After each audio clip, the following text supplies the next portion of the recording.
ಹೆಚ್ಚಿನ ಸುದ್ದಿಗಳಿಗಾಗಿ ನಮ್ಮ ಚಾನೆಲ್ನ ಸಬ್ಸ್ಕ್ರೈಬ್ ಮಾಡಿ. ಕೋರ್ಟ್ ಬಗ್ಗೆ ಏನೇನು ಕೆಲಸ ಏನೇನು ಮಾಡ್ತೀವಿ ಇವತ್ತು ನಮಗೆಲ್ಲ ಗೊತ್ತಿದ್ದಾಗ ನಾವೆಲ್ಲ ಬೆಂಗಳೂರಾಗಿದ್ದೀವಿ ವಿಧಾನಸಭೆ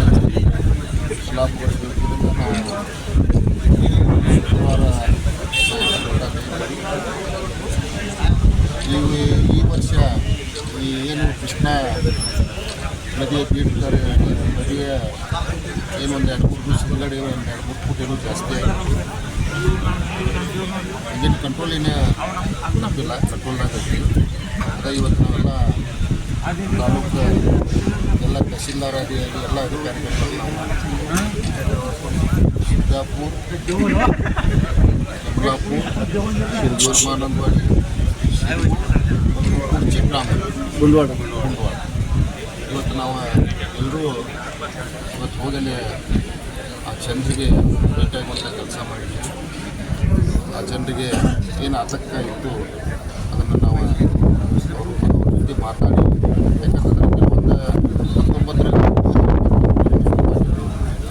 ಆವಾಗ ಏನಾಗಿತ್ತು ಅಂತಂದ್ರೆ 19ರಾದಾಗ ಏನೋ ಅವ್ರ ಕೊಯ್ನಾದಿಂದ ನಮ್ಗೆ ಹೇಳಾರ್ದ ಸ್ವಲ್ಪ ನೀರು ಕೊಟ್ಟಿದ್ರು, ಭಾಳಷ್ಟು ನೀರು ಬಂದು ಭಾಳ ಅವಾಗ. ಬಟ್ ಈ ಸಲ ಹಾಗೇನಿಲ್ಲ, ಯಾಕೆಂದ್ರೆ ಮ್ಯಾಲೆ ಎಷ್ಟು ಬರತ್ತೈತಲ್ಲ ನಾವು ಹುಡುಗರು ಒಂದು ಬಿಡುವಂಥ ಕೆಲಸ ಮಾಡತ್ತಾರ. ಅಧಿಕಾರಿಗಳು ಯಾವತ್ತೂ ಅದ್ರ ಜೊತೆ ಅವರು ಮಾತಾಡ್ಕೊತಿದಾರ. ಅಲ್ಲಿ ಆ ಡ್ಯಾಮ್ದಿಂದ ಎಷ್ಟು ಬರತ್ತೈತಿ, ಈ ಡ್ಯಾಮ್ದಿಂದ ಎಷ್ಟು ಬರ್ತೈತಿ ಮತ್ತು ತಗೋತಿದ್ದಾರೆ. ಅದಕ್ಕೆ ಇವತ್ತು ನಾವು ಎಲ್ಲರೂ ಕೂಡಿ ಒಂದು ಕುರ್ಚಿಗೆ ಬಂದಿಕೊಂಡು ಏನು ವೀಕ್ಷಣೆ ಯಾವತ್ತು ಎಲ್ಲ ಥರನೂ ಇವತ್ತು ನೀರು ಹೆಚ್ಚಾದರೆ ಏನು ಮಾಡಬೇಕು, ಜಾನುವಾರು ಬಗ್ಗೆ ಏನು ಮಾಡಬೇಕು, ಹಂಚಿಕೆ ಮಾಡಬೇಕು, ಹಂಚಿಕೆ ಕೇಂದ್ರಗಳಿಗೆ ತೆಗಿಬೇಕು, ಯಾವ ಭಾಗದಾಗ ಎಷ್ಟು ಇಫೆಕ್ಟ್ ಆಗುತ್ತೆ ಅನ್ನೋದು ಒಂದು ಸೂಕ್ಷ್ಮವಾಗಿ ಎಲ್ಲರೂ ಮಾತಾಡ್ತಿದ್ದೀವಿ. ಅದರ ಪ್ರಕಾರ ಇನ್ನೊಂದು 2-3 ದಿವಸ ಬಿಟ್ಟು ಮತ್ತು ಇನ್ನೊಮ್ಮೆ ಶೇರು ಮಾಡ್ತಿದ್ದೀವಿ. ಇವತ್ತೇನೋ ದೇವ್ರ ದಯದಿಂದ ಮೊನ್ನೆ ಮತ್ತು ನಿನ್ನೆ ಸ್ವಲ್ಪ ಕಮ್ಮಿ ಬರೋದಂತ ಸುದ್ದಿ ಐತಿ. ಯಾಕಂದರೆ ಒಂದು 2-3 ದಿವಸ ಹಿಂದುಗಡೆ ಭಾಳ ಸ್ಪೀಡ್ ಇತ್ತು 2-3 ಫುಟ್ 1 ದಿವಸನಾಗಿರುವಂಥ ಕೆಲಸ ಮಾಡಿತ್ತು. ಈಗ ಒಟ್ಟಾರೆಯಾಗಿ ಇವತ್ತು 1 ಫುಟ್ ಏನು ಜಾಸ್ತಿ ಮಾಡ್ತಾರೆ. ಮತ್ತು ಇದೇ ಈಗ ತಹಸೀಲ್ದಾರ್ ಸಾಹೇಬರು ಆ ಕಡೆ ಹಿಂದುಗಡೆ ಕೇಳ್ಕೊಂಡಾಗ ಸ್ವಲ್ಪ ನೀರಾಜ ಸಾಂಗ್ಲಿ ಆ ಕಡೆಲ್ಲ ಊಟ ಕಡಿಮೆ ಆಗೈತಿ ಮತ್ತು ಮಳೆನೂ ಕಡಿಮೆ ಆಗೈತಿ ಅನ್ನುವಂಥ ಒಂದೇನು ಸುದ್ದಿ ಬಂದೈತಿ. ಅದರ ಪ್ರಕಾರ ದೇವರದಿಂದ ಎಲ್ಲ ಸರಿ ಹೋದ್ರೆ ಭಾಳ ಚಲೋ ಆಗುತ್ತೆ.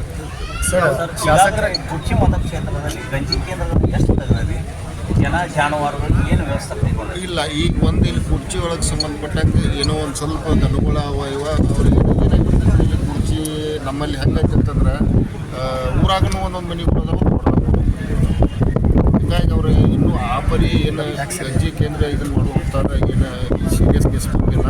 ಆದ್ರೂ ಎಲ್ಲಿ ತೆಗಿಬೇಕು ಗಂಜಿ ಕೇಂದ್ರ ತೆಗಿಬೇಕಲ್ಲ ಅದೆಲ್ಲ ನೋಡ್ಕೊಂಡು ರೆಡಿ ಇಟ್ಕೊಂಡು ಬಂದಿದ್ದೀವಿ. ಸರಿ, ಕುರ್ಚಿ ಮತಕ್ಷೇತ್ರದಲ್ಲಿ ಯಾವುದಾದ್ರು ಪ್ರಾಣಿ ಏನಿಲ್ಲ. ಒಂದೇನೋ 4-5 ಮನೆ ಇದ್ದಾವಂತೇನೋ ಒಂದು ಸ್ವಲ್ಪ ಅದನ್ನು ಬಿಟ್ಟು ಬೇರೆ ಏನು ಅಂತ ಅನಾಹುತ ಏನಿಲ್ಲ. ಅದಕ್ಕೆ ಏನಾದರೂ ಸರ್ಕಾರ ವ್ಯವಸ್ಥೆ ಏನಾದರೂ ಮಾಡಿದ್ದೀವಿ? ಏನು ಪ್ರಾಣ ಹಾನಿನೇ ಆಗಿಲ್ಲಲ್ರಿ, ಹಾಗೆ ಇಲ್ಲ. ಸರ್ 2019ರಲ್ಲಿ ಪರಿಹಾರ ನೀಡುವಲ್ಲಿ ತಾಲೂಕು ಆಡಳಿತ ಕೆಲವೊಂದು ಜನಕ್ಕೆ ಬೇರೆ ಕೆಲವೊಂದು ಜನಕ್ಕೆ ಬೇರೆ ಭೇದಭಾವ ಅದ್ರ ಬಗ್ಗೆಯೂ ನಾನು ಸೀರಿಯಸ್ ಆಗಿ ಸ್ವಲ್ಪ ಮಾತಾಡಿದ್ದೀನಿ. ಅವಾಗ ಆಗಿತ್ತು, ಇನ್ನು ಮುಂದೆ ಆಗಬಾರ್ದು ಅಂತಲೇ ನಾನು ಅಧಿಕಾರಿಗಳಿಗೆ ಹೇಳಿದ್ದೀನಿ. ಸರ್, ಇನ್ನೊಂದು ಶಾಸಕರಾದ ಮೊದಲನೇ ದಿನ ನೀವು ಸಿರಗೂರು ಮತ್ತು ಗುಂಡ್ವಾಡ ಶಿಫ್ಟಿಂಗ್ ಬಗ್ಗೆ ವಿಧಾನಸಭೆಯಲ್ಲಿ ಮಾತಾಡಿದ್ದೀರಿ. ಇವತ್ತು ನಿಮಗೆ ಅದನ್ನೇ ಕ್ವಶನ್ ಮಾಡಿದ್ರು ಅಲ್ಲಿ ಸಾರ್ವಜನಿಕರು. ಇದ್ರ ಬಗ್ಗೆ ಏನು? ನಾನು ಅನ್ಕೊಂಡಂಗೆ ಕೆಲವೊಂದು ಕೆಲಸಗಳು ನಾನು ಮಾಡ್ಕೊಂಡು ಬರತ್ತೀನಿ. ನಾನು ಈಗ ಏನು ಮಾಡ್ಕೊಂಡು ಬಂದಿದ್ದೀನಿ ಅಂತ ಈಗ ಹೇಳೋಂಗಿಲ್ಲ, ಮುಂದೆ ಹೇಳ್ತೀನಿ. ಮತ್ತು ಸಿರಗೂರು ಗುಂಡ್ವಾಡ ಮತ್ತು ಕೆಮ್ಲಾಪುರ ಸಿದ್ದಾಪುರನೂ ಆಯ್ತು ತೆಗಿಯೊಳಗೆ. ನಾನು ಈಗ ಮಾತಾಡೋಕ್ಕೂ ಆಗಿಲ್ಲ, ಮತ್ತು ಮುಂದಿನ ದಿನ ಮಾಡಿದಾಗ ಸ್ವಲ್ಪ ನೋಡೋಕ್ಕೆ ಸರ್ ಈಗಾಗಲೇ ಏನಾಗಿಬಿಡ್ತೈತಿ. ಈಗ ನಾವು ಮಾತಾಡಿದ್ದೀವಿ ಅಂತಂದ್ರೆ ನಾವು ಮಾಡತ್ತೀವಪ್ಪ ಅಂದೀವಿ ಅಂತಂದ್ರೆ ಅದು ಸರಿ ಅನ್ಸಾಗಲ್ಲ, ಆಗಲಿಲ್ಲ ಅಂತ ಹೇಳಿ ಯಾಕೆ ಕೇಳ್ತೀವಿ ನೀವು. ಅದಕ್ಕೆ ದಯವಿಟ್ಟು ನಾವು ಸ್ವಲ್ಪ ವಿಚಾರಗಳು ಅದಾವೆ, ಏನು ಮಾಡಬೇಕು ಏನು ಬಿಡಬೇಕು. 2-3 ಸಲ